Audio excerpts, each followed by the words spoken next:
Snow exploded off the cliff face in white sheets every time a round smashed into rock. The pass was too narrow, too straight, too clean.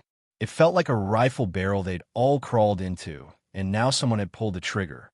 Tracer fire carved burning green and red lines through the gray afternoon, stitching the air inches above the jackknifed supply truck. The truck had slid sideways when the first barrage hit, blocking the track and forcing the whole column to bunch up around it. Now it sat there like a broken spine in the center of the kill zone, canvas shredded, fuel leaking and oily, serpentine trails over the ice. Staff Sergeant Cole slammed his shoulder into the side of the truck and sucked himself flatter as another burst raked down from the ridge. Rounds punched through the thin metal and canvas, snapping and whining past his helmet. Someone on the far side screamed and then didn't.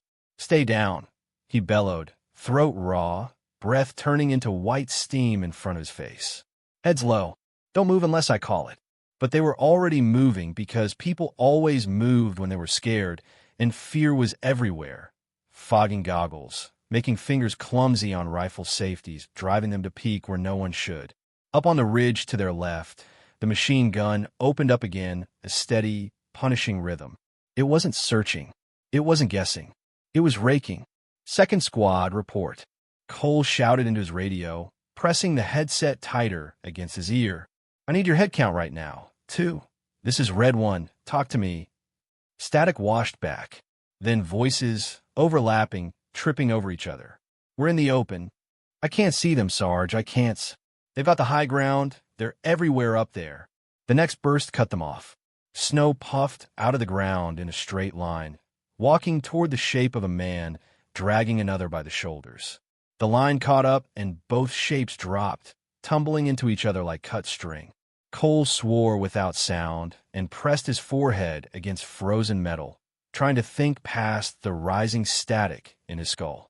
The pass was a white throat between two jagged ridges, both sides mottled with rock and snow, blind spots stacked on blind spots.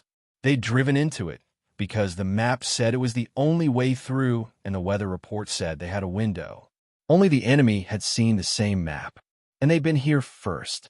He risked a glance past the truck's ruined side mirror.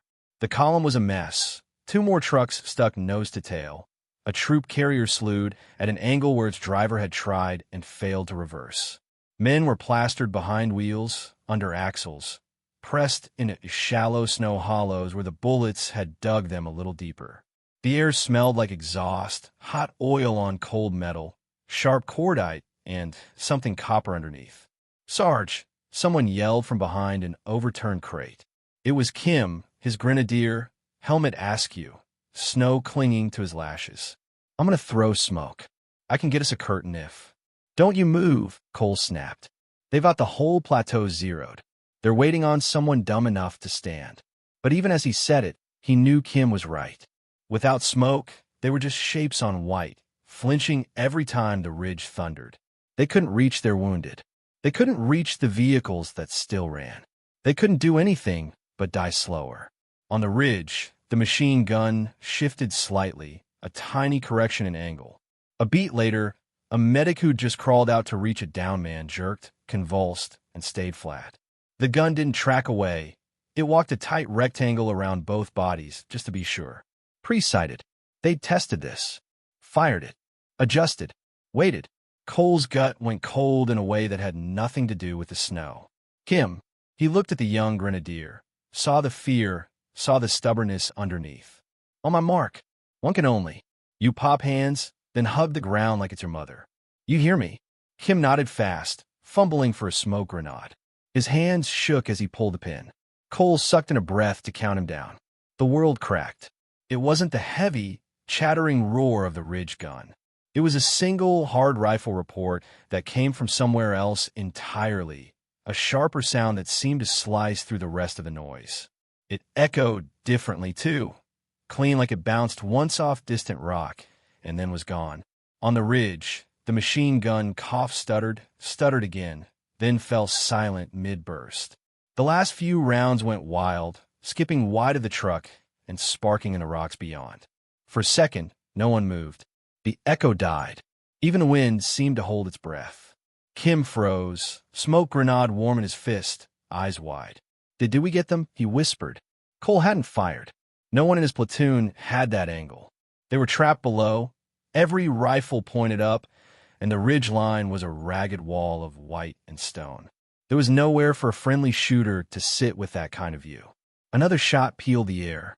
Cole turned his face just enough to see a man on the far ridge, a figure they'd all taken for a patch of rock, jerk and tumble, limbs akimbo, binoculars spinning away into the snow. What the hell? Cole muttered. He jammed his eye to his own rifle optic, sweeping the ridge.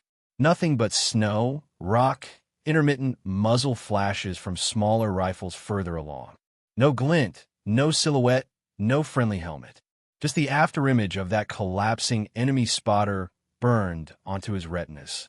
On the radio, a voice shouted, RPG, RPG on the right side, right side. He's got the truck, The third shot landed before the rocket left the tube. The RPG gunner folded in half, his weapon slipping from nerveless fingers and clattering down into the gully. The man next to him dropped a second later, a delayed echo, surprised mouth still open in a shout. Where's that coming from? Someone yelled behind Cole. Who's shooting? Our sniper's back at base. He's in the aid station. I just saw him this morning. Check with higher, Cole snapped. If someone's on overwatch, I want to know where and who and why I didn't hear. He stopped, because he realized, with a prickling at the back of his neck, that higher hadn't said a word. No calls about friendly overwatch, no warning, nothing. The only thing coming over the long net was the same contact report they'd sent out a minute ago, and now nothing. Just static.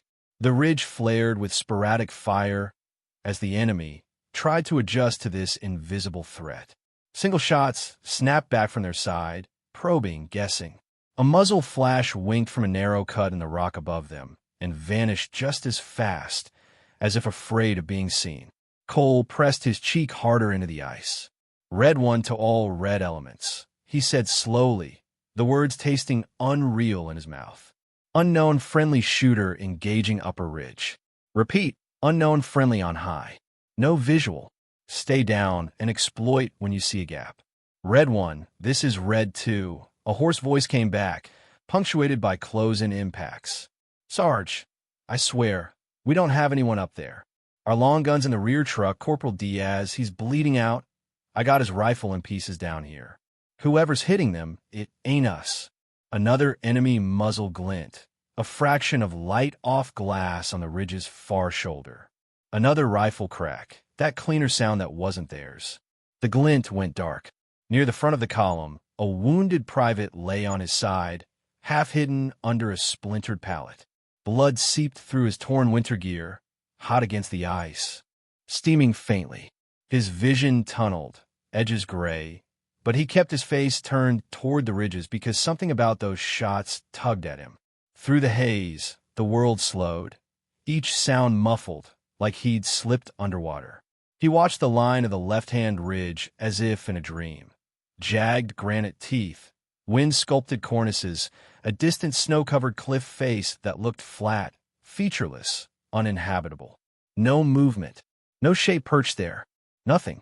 And yet every time that distant crack split the air, another enemy on that side went limp. The private tried to lift his head, tried to see a shape, a shadow, anything. All he saw was drifting powder sloughing off the cliff edge, shaken loose by impacts or maybe by someone up there crawling just out of sight. Heartbeat loud in his ears. 1, 2, 3. The world blurred. Then it lurched back in his speed. Move! Move now! Cole roared as the next enemy volley stuttered and broke, their pattern disrupted. He grabbed Kim by the collar and shoved him toward the nearest wounded soldier. You get him. Smoke when you're in position. Go! Men scrambled, some half-crawling, some stumbling, dragging bodies hauling ammo boxes. The air filled with shouted names, short panic prayers. Rounds still cracked overhead, but less precise now, more like angry noise than the surgical raking from before. Cole felt the balance shift, just a fraction. One unseen shooter, wherever they were, had just opened a crack in the kill box, and the platoon was clawing their way through it. The world cut. The pass, the truck, the tracer fire, all of it dropped away into black. When the picture came back, the room was small and dim, walls sweating condensation. A single lamp hummed above a scarred metal table. The smell of stale coffee and wet will fill the air. Cole sat rigid on a folding chair, uniform jacket open, bandage darkening at his shoulder. His face was drawn, more lines than he remembered, eyes reddened not just from smoke, but from replaying something over and over and still not quite believing it. Across from him, mostly in shadow, someone cleared their throat softly. "Walk me through it again, Staff Sergeant," the interviewer said, voice even, almost gentle. A recorder's tiny red light glowed between them. From a moment, you realized you were in a prepared kill zone. "Who saved your platoon?" Cole's jaw worked. He opened his mouth, closed it.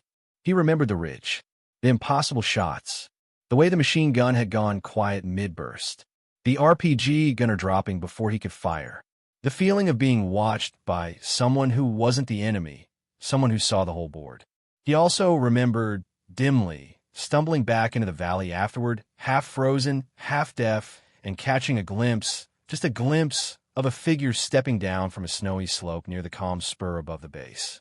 A figure in medical scrubs and a borrowed parka, carrying a long rifle by the middle like it was both too heavy and too familiar. Cole rubbed his eyes with a trembling hand. "Honestly, sir," he said, I'm still not sure how to answer that." The red light on the recorder blinked steadily. "Try," the interviewer said. The world cut again. This time when it came back, the light was harsh and clean and too white. Fluorescent tubes buzzed overhead, their hum merging with the distant growl of generators and the softer, irregular beeping of monitoring equipment. The smell here was sharp antiseptic over metal, fabric, blood. Gloved hands moved in a practiced rhythm under that light, wiping dried blood off a pair of curved forceps, checking the hinge of a pair of trauma shears, sliding them into their designated spot in a sterilized tray. Each motion was economical, almost graceful. Lieutenant Mara Kovac stood at the small steel sink, sleeves of her cold-weather scrubs rolled to the elbow, bare forearms pale and freckled against the dark blue. Cold seeped up through the planks under her boots, but her hands were steady and warm under the hot stream as she rinsed the last trace of someone else's night off the instruments. Outside the tent wall, the day was brittle and bright. Snow on the valley floor reflected light through the canvas, turning everything a soft, diffused gray-white. "Lieutenant, you want me to finish that?" a young medic asked from behind her. He sounded hopeful, already halfway out of his chair. "I'm almost done, Reyes," she said without looking back. "Go check on bed 3. His pressure was dropping at 06. If you ask him, and he says he's fine, he's lying." He chuckled, muted. "Yes, ma'am." She set the last clamp down on the tray with a quiet click, stripped off her gloves, and dried her hands on a towel threaded through her belt. Then she made herself pause, not because she was tired, though she was, but because if she didn't make herself pause, she'd go from task to task until the day ended and start again without remembering any of it. She pressed her palms to the edge of the sink and looked up. Her reflection stared back from the faint sheen of stainless steel. Dark hair pulled back in a tight knot, circles under her eyes, lips pressed thin. She looked like what she was supposed to be, one more overworked combat nurse in a forward field hospital, just another pair of hands in a place dedicated to patching men up and sending them back out again.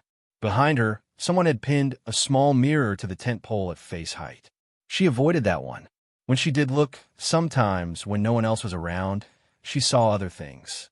A different uniform, different patches, a younger face, jaw harder, eyes harder still. A rifle where the stethoscope now hung. Mara stepped away from the sink, letting the instruments be. The tray would be picked up by orderlies, run through the autoclave, brought back for the next round. Everything here was a loop. As she turned toward the tiny locker space carved out in the corner of the tent, her gaze flicked for a fractional second to the canvas floor under one of the cots. A long, scuff case lay tucked just far enough out of sight that you had to know to look for it. Her eyes touched it, then moved on, like fingers skimming a scar. She opened her locker instead. Inside, one shelf held folded spare scrubs, thermal liners, while socks rolled into pairs. The next had a battered paperback, a tin of coffee, a tinier tin of some sort of mint Reyes was trying to quit. Pinned to the inside of the door, almost lost among a few creased photos, was a small metal badge. Crossed rifles, laurel wreath, a tiny star above. It was polished not recently, but often enough that the edges caught the light. She closed the locker before she could read the date engraved on the back of it. A voice crackled from the next tent over. Ops from the sound of it. The canvas did nothing to muffle it when someone left the flap open. Convoy will depart at 0945. Repeat. Convoy rolling 0945 for Bravo Pass. Expected return window 1300 local before weather shifts. Mara stepped closer to the tent wall instinctively, the words hitching on some internal hook. Routine resupply. My ass, someone muttered over there. We don't burn a window like this for fuel and mail. Shut up, Jensen, another voice said. You didn't hear the part about the extra passenger. Mara pushed aside the curtain separating the ward from the small corridor and stepped through, letting the background talk slide into focus but not show on her face. Bed 6 was her destination. The chart said Raheem S. The man in the bed said something else entirely. He watched her approach with the kind of still alertness she associated with people who'd had to listen in order to stay alive. His beard was flecked with gray, his right side wrapped in gauze where they'd gone in to retrieve shrapnel. Someone had given him a standard-issue hospital bracelet, but it was buried under another band. A slim, black strip of polymer with a cluster of tiny metallic squares. She'd seen those tags before, in briefings she hadn't been supposed to attend, but had, because when someone gets shot, everyone suddenly wanted the medical staff in the room. Pain? She asked, checking the line into his hand. Manageable. His accent was light, location blurred, the way it got when someone had spent years speaking other people's languages. The nurse last night adjusted the drip. That nurse was me, she said, lifting the gauze to check for seepage. Again, he blinked at her. Of course. I'm sorry. The morphine. It's doing its job. You keep that dressing dry. She glanced at the patch on his folded jacket, resting on the chair beside the bed. It was faded, the colors washed out, but the design caught her eye every time, a stylized mountain range overlaid with a radio wave. It was foreign and familiar in equal measure. Your jacket, she said casually. You were signals? Once, he replied. Then I was other things. His gaze drifted toward the corridor as two soldiers walked past, rifles slung, laughing about something she didn't catch. Today I am cargo. His wristband chimed softly when he moved his hand, one of the little metallic squares pulsing faintly with blue light. Encrypted data tags, she murmured, more to herself than to him. Is it your medical opinion? He asked dryly. It's my I've been in too many briefings opinion. She straightened the blanket. You're going out with the convoy. He didn't answer directly. There is a window. The weather, they say, is kind this morning. A flicker of amusement passed through his eyes. They do not trust the kindness to last. Smart of them. She checked his vitals, noted the higher tension in his pulse that wasn't about pain.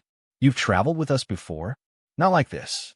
He looked at her now, really looked, scanning her face, searching for something. You were other things once too, I think. Mara didn't let anything change in her expression. You're doing pre-op, she said briskly. They want to make sure that hole in your side doesn't reopen in the middle of a bumpy road.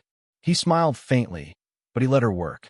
Later, when the ward quieted, she stepped outside for air. The valley lay spread out below the base, all white and silver under the pale winter sun. Breath from soldiers and generators alike rose in barely visible plumes. Boots crunched on snow-packed paths between tents, and shipping containers turned into offices and storage. Mara pulled her parka tighter and let her gaze travel up. The ridges that framed the valley were sharp against the washed-out sky. On the left, a broad slope cut by dark rock outcroppings. On the right, a steeper face with a deep scar near the top where an avalanche had ripped loose seasons ago, leaving a bare swathe of stone amid the snow. She followed that scar upward with her eyes. At the top, just under the crest, she noted patterns few others would. Tracks. Old ones dusty, softened by new snow. And beneath them, newer ones, not many but there. faint lines cutting across in ways that didn't match the usual patrol routes she saw every day from the ward windows. The hairs on her arms lifted despite the layers. Reyes came out behind her, blowing into his hands. Cold enough to crack teeth, he grumbled. You get bed 3 to admit he's in more pain than he says he is? She asked, still looking up. He caved after I told him you'd know I was lying for him. Reyes followed her line of sight. Clouds are building early. That convoy better hustle. They're taking the pass up there. She nodded toward the distant notch where the valley narrowed between 2 ridges. You ever see boots cutting across that avalanche scar before? He squinted. I don't know. Patrols go all over. Not there. She frowned. Slope's wrong. Our route markers are lower. Whoever cut across up high wasn't ours. Not recently, anyway. Reyes shrugged. Snow does weird things. Wind, goats, ghosts. She snorted softly. Those are some tactical ghosts, then. He shivered, wiped his nose. Op says it's routine. Anyway. Mail, fuel, couple of pallets of batteries. They'll be back before lunch. He said it like he believed it. Most did, because believing otherwise felt like borrowed worry. Inside ops, Captain Ramon raised his voice just enough to carry through the thin wall. All right, people, listen up. Weather says we get clear skies until about 1300, then a front pushes in. That gives our convoy a solid corridor to Bravo Pass and back. If they're not through the pass by noon, air support becomes a question mark. So no delays, no sightseeing, no stopping to feed stray dogs. Someone laughed. Maps rustled. Radios crackled. Mara listened with half an ear as she walked back to the hospital entrance. Rehearsal, people, she said as she stepped inside and clapped once to get the staff's attention. Mass-casualty drill. Code white. You know the dance. A chorus of groans rose from medics. Someone muttered, we just did this last week. And you stepped on every other foot, Mara replied. Let's try not to crush each other if it's real. They moved into position anyway, dragged by habit as much as her tone. Reyes took triage. Another medic grabbed the crash cart. The young doctor on duty flipped through the protocol, binder half-heartedly. Mara walked through it like the world's dullest choreography. Except to her, it wasn't dull. Every station, every action was a life or loss at speed. She checked the oxygen cylinders, the suction extractor, the extra tourniquet stash that kept migrating to the wrong drawer. Her mind ticked off items as if she could stop bad things from happening by having tape already torn and ready at the head of each bed. When they reached the part of the drill where someone was supposed to simulate calling out code white over the internal network, the doctor rolled his eyes. Do we have to shout? He asked. Everyone in earshot already knows we're pretending. Mara met his gaze. When it's real, she said quietly, no one will care that you feel silly. They will care that you're loud enough. He held her look a beat longer, then nodded and did it properly. Later, when the staff drifted back to their routines, the platoon assigned to escort the convoy filtered through for last-minute checks. Men pretending not to be nervous joked too loudly, made fun of each other's extra layers, snuck candy off the nurse's station. Staff Sergeant Cole leaned against a bed frame, while Reyes rewrapped a dressing on his forearm. You know, Lieutenant, Cole said, watching her as she logged vital signs, I think you just like yelling code white. Gives you an excuse to boss us around. Mara arched an eyebrow. I don't need an excuse, Sergeant. Reyes snorted. Cole grinned. Fair. Still think you traded up, though. All that quiet in here. No one's shooting at you.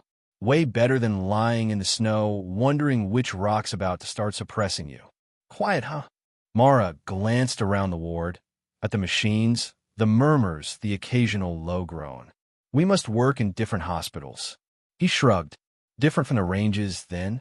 You couldn't hack the silence out there, so you came where people actually talk. Reyes opened his mouth, closed it fast when Mara gave him a look. I traded my rifle for a stethoscope because I like paperwork, she said blandly. Now, can you wiggle your fingers? Or is that arm just decoration? Cole flexed his hand, winced. Decoration with character, ma'am. He hopped down when Reyes cleared him, clapped both of them on the shoulder, and headed toward the door. We'll bring you back someone interesting to patch up, he called over his shoulder. Maybe even a scratch on my good side. Try not to, Mara said.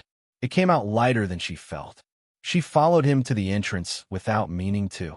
Watched him join his men as they loaded into the vehicles. Watched the high-value patient being moved, gurney wheels squeaking over packed snow as they slid him into the back of an armored truck, hooks clipped to rails, monitors secured. The patient caught her eye as they closed the doors. His bandaged side rose and fell a little faster. The data tags on his wrist glinted. "Be safe," she said softly, knowing he couldn't hear her. The engines revved. Exhaust blew white plumes behind the convoy as it pulled out, treads and tires grinding snow into dirty slush. They snaked toward the mouth of the valley, then toward the distant notch of Bravo Pass, a line of dark shapes against the white. Mara stayed there longer than she needed to, hands in her pockets, watching until the last tail light disappeared around the bend. Only then did she turn back toward the hospital. Her eyes passed over the rectangular metal box bolted near the tent's side, a secure storage container with stenciled lettering on the door. Sniper Systems /optics/long guns. The padlock on it gleamed, the key a small, simple shape on a hook in the ops tent. Her gaze lingered for 3 heartbeats. 4. She looked away and went back inside. The hospital settled into its late morning rhythm. Bandage changes, charting, one minor procedure to remove a splinter of metal from someone's thigh. Laughs here and there, the shared relief of a day that might stay ordinary. An hour later, the radio ruined that hope. The first call was calm, almost bored. "Convoy Alpha to base. We've got possible movement on the North Ridge line near the pass. Might be goats, might be something else. We're slowing to." The transmission fuzzed, came back sharper but crowded. Taking sporadic fire, shots from high angle, unknown calibers. They're already set. They've got us zeroed in.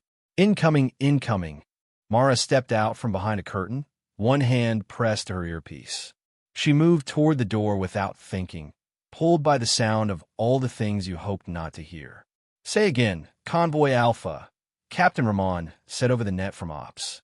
His voice leaked through both radio and thin walls. "Clarify contact. Are you engaged? Can you move?" "Contact. Contact," someone else shouted, mic wide open. The sound of heavy weapons bled through, a deep, thudding roar. "They're on both sides, machine gun on the left ridge, RPG on the right." The line crackled, then howled with static. Something heavy thumped onto the ward floor. Mara realized it was her own heart kicking against ribs. "Ramon," she called, pushing into the ops tent without waiting. "What's happening?" He didn't look away from the map table. Colored magnets marked the convoy's last known position in the pass. He had one hand pressed to his headset, knuckles white. "We had visual reports of movement, then full contact in Bravo Pass," he said. "Now, they're barely readable. Long range is full of trash, like someone just turned on a blender out there." "Jamming?" she asked. "Has to be. Our short-range intra-base comms are fine." He flicked a look at her, then back to the map. "Go prep for casualties, Lieutenant. They'll try to fight their way back. When they do, they're bringing half the mountain with them." She took 2 steps toward the door, then stopped. "If they can't move," she said quietly. Ramon's jaw tightened. "Then we break them out. I've got QRF on standby. Sniper teams kitting up." Mara nodded once and went back to the hospital. It didn't take long. The first vehicle slammed into the snow berm outside like it had been driven on instinct alone. Doors flew open. Men half-carried, half-dragged 3 bodies out. One screaming, one silent, one trying very hard not to scream and failing. "Code white," Reyes bellowed, voice cracking. "Code white, code white." The protocol Mara had drilled into them 2 hours earlier snapped into place like a muscle memory. Beds cleared for lines prepped, tourniquets ready. She met them at the entrance, eyes already reading wounds before words caught up. "Lung," she said, pressing a hand to one man's chest where the blood bubbled. "Bay 2. Pressure dressing, needle on my call." "You," she tapped the silent one, skin waxy under the snow. "Looks like femoral. Tourniquet now. Higher, higher." "That's not high enough." They flowed, chaotic and precise at once. Between beds, between shouted orders, she asked questions. "Where's the fire coming from?" "Both sides," gasped a corporal as someone cut away his shredded combat pants. We tried to punch through. They walked rounds right into where we stopped. It's like they knew exactly where we'd be. Another soldier, his face gray, eyes too wide, clutched at her sleeve. They were waiting for us, he rasped. They were waiting. I saw the snow. They had footprints under the new layer. Tracks everywhere on the ridge. They knew. Mara's mind flicked back to the faint lines across the avalanche scar. How fast did they hit the command truck? She asked. First, he said, voice cracking. First, before we even called contact. Like they'd rehearsed it. Ramon barked in ops, trying to reach artillery, air support, anyone. Forward support. This is Foxtrot Actual, requesting immediate fire mission on grid coordinates Bravo 75. This is troops in contact. Repeat, troops in contact, heavy. The long-range radio replied with a hollow roar. ZZH. Say again, forward. FFFFFFF. Long's gone. One of the comm text said grimly. It was clear before the contact. Now it's just noise. I've never heard it cut like this. Jammer, Ramon said. He looked at the map, at the plastic overlay, where the contour lines squeezed tight around Bravo Pass. They brought a jammer with them, parked somewhere with a line of sight into the valley. That's how they timed it. That's how they're choking us. Back in the ward, another wave of casualties arrived, this time on improvised sleds. Tarps dragged behind quads, men groaning, others too limp for sound. Mara moved faster. Tourniquet. Clamp. Pack the wound. Call for blood. Move on. She asked questions even while her hands worked. You hear anything weird? She asked a soldier whose helmet had a fresh groove in it. Any sound that wasn't gunfire? He swallowed. Like a generator. High-pitched. Couldn't see where. Just up there. He lifted a shaky hand toward the left side of the pass, toward where the avalanche scar would be in her mental map. Another man, breathing shallowly through a mask, nodded, eyes full of floating lights only he could see. Little trailer, he whispered. You know the kind they haul behind pickups? Saw it when we were still rolling. Tarped, but I could see the antenna. Thought it was one of ours. Then everything went bad. She stored that away. In one of the beds, the high-value patient stared at the tent ceiling, his jaw tight. He'd heard enough from the frantic voices outside, from the snippets that made it through the interference, to piece together too much. We will lose the sky soon, he said when she checked his drains. The weather. It comes early, yes? Yes, she said, not meeting his eyes. The updates from the tiny weather station on the hill had shifted, front moving faster than forecast. Clouds building on the horizon already. How long until your flying machines cannot see? He asked. Less than an hour, she said. Maybe less. He closed his eyes. They did not pick this day by accident, he murmured. They listened. They watched. They learned your windows. Like I did once. He opened his eyes again and looked at her. There was apology in them, and something like respect. If they cut the road, he said, they do not need to fight your whole army. They just need enough hostages. Enough dead. Enough confusion. Mara knew what he wasn't saying. Enough to crack this base open like an egg. Enough to slip in and take back what he brought them. Try not to die on me, she said. You're still on my patient list. He almost smiled. The third wave of wounded didn't come. The sleds stopped. The vehicles stopped. For several long minutes, the only sounds in the hospital were the harsh breathing of the injured, the clack of instruments, the murmurs of staff. Mara stepped outside. The valley was the same white bowl, but it felt different. The air had gone heavier, sky slightly darker, as if someone had dimmed a light. Snowflakes, thin and tentative, drifted down. On the perimeter, the quick reaction force huddled behind barriers, helmets tilted toward the hills. Mortars boomed in the distance, dull and regular. The base's own sniper team was pinned near the motor pool, trapped by incoming rounds that bracketed their only route to higher ground. They're walking fire along the fence line. One of the QRF sergeants shouted when she approached. We can't push out. Not without eating steel. Kim would have loved that someday, she thought distantly. The vocabulary of violence reduced to weather and diet. She shook that away. Inside ops, Ramon argued with nowhere. Forward, this is Foxtrot Actual. Do you copy? We have troops in contact in Bravo Pass. Repeat, troops in contact and pinned. Static. He slammed his hand on the table. "I've got birds loaded with ordnance in the air," he growled. "They're listening. I know they're up there. I just can't talk to them." "Short range?" Mara asked, stepping in. "Within the valley, sure," he said. "I can chat to the guys on the perimeter all day. But anything beyond that is mush. They got something up there on the ridge that's chewing up our long distance." He ran a hand through his hair. It came away damp with sweat. "Sniper team can't get eyes on if they can't leave the damn base," he said. "And I'm not sending them across an open arc that's already bracketed." "They're pinning your hammer and choking your voice," Mara said. "Classic." Ramon gave her a tight look. "You sound like you miss it." She didn't answer that. A medic burst in. "Lieutenant," he panted. "We've got the convoy's radio operator. Took shrapnel to the throat. He can write, though. Says he needs you specifically." Mara went. The man on the bed coughed pink bubbles, voice a shredded ribbon. They'd stabilized his airway, but talking hurt, so he used his hands. She pressed a pen and paper into them. He scribbled through the pain, letters uneven but legible. "Ambushed both ridges," he wrote. "New names of trucks. Called them on radio before first shot." Mara frowned. "What do you mean, called them?" He pointed to his headset, then wrote. "Man said, truck 3. Engine sounds sick. Hope you make it." Only convoy knew truck 3 had issue. He broke into a hacking cough. She steadied him until he calmed. Then he pushed the pen back into her hand. "Small trailer left ridge," he scrawled, the letters shaking. "Antenna. Hum. They shot it when we tried to call air. Sound changed. Then nothing. Foreknowledge. Insider info. Jamming." She saw the map in her head. The pass, the ridges, the scar with the old avalanche. The faint tracks crossing it that she'd noticed in the morning. The place where someone could park a small trailer with a mast and see both the valley and the pass. She felt something click behind her ribs. In the corner of the tent, Reyes looked at her, eyes wide. He knew that look.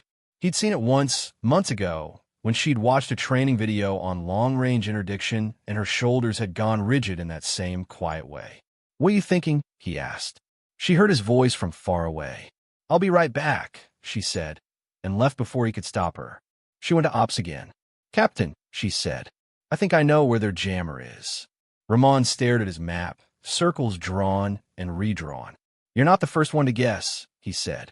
"We've got 3 possible positions." "Not guesses," she said. "Tracks reports. Your man with the throat wound says trailer on the left ridge, line of sight to the pass. My guys saw footprints on the avalanche scar this morning that don't match our patrol routes. If they're smart, they parked high enough to see both your birds and our road, but low enough to be under our usual air search patterns." She pointed with a gloved finger to a narrow contour line above the scar. "Here," she said. "Maintenance spur from the old comms site. No one uses it because it's steep and stupid and half of it slid away last winter. But if you hauled a small trailer and jam rig up there ahead of time, you'd own the whole valley." Ramon looked. He believed her she could see that. He'd been around long enough to know when someone wasn't guessing. Then his jaw set. "Even if you're right," he said, "we can't put a team up there in time. The QRF is pinned. Sniper team is pinned. You got maybe 40 minutes before the weather eats our sky. I'm not sending anyone across open ground to climb a suicide route." He turned back to his radios. "Get back to your ward, Lieutenant," he said. "We'll manage the fight from here." She watched him for a heartbeat. 2. She saw the boxes on his mental board, the units he could still move, the ones cut off. Saw him try and solve an equation where all the variables were wrong. Then she went to the weapons container. The padlock was cold against her fingers. The key, when she slid it in, turned with a dull, metallic click that seemed very loud. She opened the door. Inside, rifles rested in foam cutouts. Optics sat in their own cradles, lenses covered. Each weapon had a serial number, an issue card, a history. Her hand went to one without hesitation. The stock fit her shoulder as if no time had passed. The bolt slid back smooth and forward smoother. She looked down the optic out of reflex, saw only the tent wall and her own reflection in the glass. She checked the chamber. Empty. She loaded a magazine with quick, quiet motions. There were only a handful in the case. Most of the ammo had gone out with the sniper team that morning. 6 magazines. 5. Once she set one aside to give to someone else. Not much. Enough, maybe, if every round went where it needed to. She slung the rifle and grabbed a smaller pack. Compressed clothing, spare gloves, trauma kit compact enough to fit in an outer pouch. Tape, a small range card she'd written years ago and never thrown away, folded in half, the ink smudged but readable. Reyes caught her as she stepped back into the hospital vestibule. "Where are you going?" he demanded. His voice was pitched low, but panic threaded through it. His gaze dropped to the rifle, then back up to her face. "Mara, what are you doing?" She held his stare. "There's a path up to the maintenance spur above the pass," she said. "If I can get there, I can see their jammer. Maybe their overwatch. Maybe more. We won't get another chance before the weather closes." "You can't," he said at the same time as, "You're not supposed to." "Exactly," she said. "No one's planning for me. Not them, not us. Not a gap I can use." "You're medical," he hissed. "We need you here. Who's going to run the ward if you are?" She clipped a small laminated card to his chest. It was one she'd made months ago, a quick reference checklist designed for when she couldn't be everywhere. "Follow this. Don't improvise. If you're not sure, call Doc Han. She's on her way back from the other site. You bought her enough time with your whining about bed 3. He stared at the card like it was a loaded weapon. "How long?" he asked, voice small. "An hour," she said. "Maybe less. If they break through before that, you'll have more company than you want. If they don't," she didn't finish. He grabbed her sleeve. "That last time," he said. "The one that made you stop. You sure you can do this without breaking yourself?" She thought of the flash of movement in a window that had turned out not to be a rifle. The tiny body behind it. The report that had followed. The blood on stone. Her throat tried to close. Her fingers went numb for a second. "I've been doing it every day," she said quietly. "Just closer. This is triage. The patients are up there. I'll see you when I'm done." She pulled her sleeve free and stepped out into the cold. The sky had gone steel gray. Snow fell in fine, driven grains now, not the lazy flakes from before. The wind gathered itself, tugging at the edges of her hood, trying to steal warmth through any opening. She kept to the undercut of the berm around the base, moving in a crouch where she could, upright where she had cover from stacked HESCO barriers and parked vehicles. Guards shouted something at her once. She waved vaguely, didn't slow. At the far edge of the base, a narrow service track led up toward an old comms mast. The mast itself had been knocked down in a storm 2 winters back, but the track remained, half buried in snow, a faint line of compacted ice and gravel. She followed it until it ended in a churned mess where part of the slope had slid away. From there, the path became something else. The ice gully cut up behind a rock spur, invisible from the valley floor. It was steep, the sides close, the floor a mix of frozen gravel and compacted snow. Someone had climbed it before. She saw the ghosts of boot prints partly filled in, going up and coming down. Some of them older, some newer. She swallowed. "Good," she muttered to herself. "Means it goes somewhere." She pushed her rifle's sling higher on her shoulder and started up. The first 30 meters were bad. The next 10 were worse. Snow hid uneven rock, and she slipped more than once, boots skidding, knees slamming into the ground hard enough to rattle her teeth. Once she slid backward a full meter before catching herself on a protruding slab. Each time, she stopped, breathed, reset her balance, moved again. The wind funneled through the gully, carrying the distant rumble of explosions from the pass. She could hear the battle as a low, continuous growl, occasionally punctuated by sharper cracks. She climbed anyway. Halfway up, she had a shrug out of her outer parka. The shell had kept her warm on the valley floor. Now it caught on rock, restricted her arms. She stuffed it into her pack as best she could, feeling the cold bite more sharply at the wet patches on her sleeves. Her fingers went from numb to burning and back. She flexed them when she could, made fists, opened them again, kept blood moving. At one point, she hauled herself over a lip only to find spent casings half buried in the snow on the ledge above. Old brass, green with corrosion. Dark pits in the rock where rounds had hit years ago. Someone else had tried this approach before. Maybe on the other side of the war. Maybe on hers. Either way, they'd left a trace. She felt them like ghosts at her back, watching. She didn't stop. The gully narrowed to the width of her shoulders. Above, a slice of sky showed between leaning rock faces, a dull strip of gray. She wedged herself between stone, used elbows and knees as much as boots, and inched upward. At last, the rock fell away. She crawled onto a ledge no wider than a dining table, pressed close to the cliff face. Wind knifed across it, dragging loose snow into streamers that whipped away into the void. When she risked a glance over the edge, the valley floor looked impossibly far below, a white smear with tiny dark dots for vehicles and tents. She pulled herself flat, chest heaving. Slowly, carefully, she pulled the rifle around from her back and laid it in front of her. Her hands shook as she flipped the lens cover on the optic up. The scope's glass stared back at her, a clear circle of the world. She put her eye to it. The pass snapped into view. The convoy was a wrecked centipede trapped between stone walls. Trucks smoldered, black smoke torn sideways by the wind. Men were scattered in clusters of 3 and 4, some moving, some not. She could see muzzle flashes from their rifles, small and frantic, biting back at muzzle flashes from the ridges. She panned left, the barrel moving in a tiny, precise arc. There, tucked behind a rocky outcrop above the avalanche scar, a small vehicle, wheels chocked, body draped in a white tarp stained with mud. From its roof, a thin mast rose 3 meters, topped with a boxy antenna array. Cables snaked from the trailer into the rock, where someone had likely dug a small shelter or control tent. She strained to see through the glass. 2 figures moved around the emitter. One wore a headset, head bent over a tablet or console. The other leaned on a rifle, scanning the valley with binoculars, occasionally turning to confer. Between them and the pass, the air seemed to shimmer faintly, as if the snowflakes there moved in slower, dissonant paths. "Jammer. Got you," she whispered. She adjusted the scope's magnification. The image jumped closer, clearer, then fuzzed at the edges, ghosting. She frowned and backed off the focus ring, jiggled it once more. The blur lessened, but didn't vanish. She pulled back and looked at the optic itself. A hairline crack traced across the front lens, invisible from the outside until the light hit it just right.